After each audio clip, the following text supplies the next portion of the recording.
मैं पहले से यहाँ से जब बोल बम का कैसे गाता था, बहुत मेहनत किए, बहुत दिन रहे यहाँ पे, बहुत अच्छा लगता है।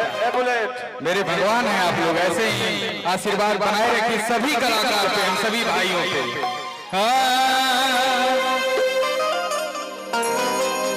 कि जाता नहीं ससुरा जानी बाए बाए बाए,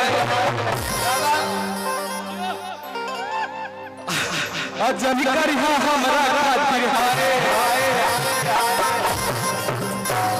अरे छोटे बाबा भी है क्या? वहाँ लौको चलो भाई। हम आवाज से तार पर चढ़ गए भाई तू खिलाड़ी आदमी हो।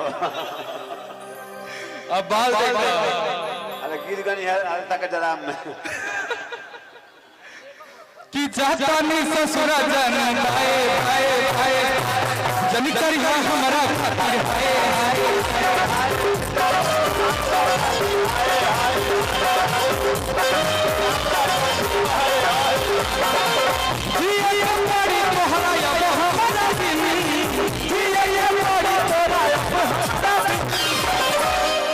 इसको भी एक माइक लो। हाँ है ना? हाँ तुम दोनों को सुनो, हम बोले थे ना कि तीनों की शादी एक लड़की से करा दी चाहिए।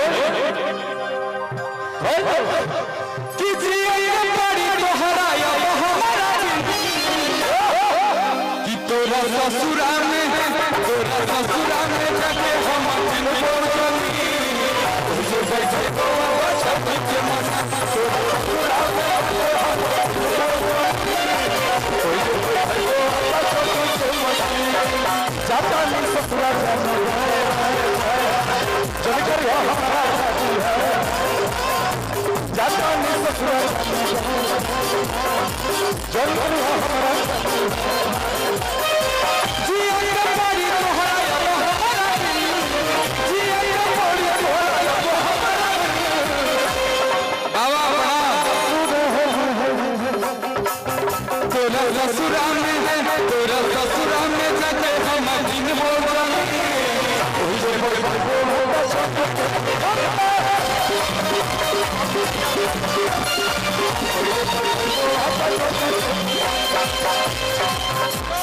मेरा भाई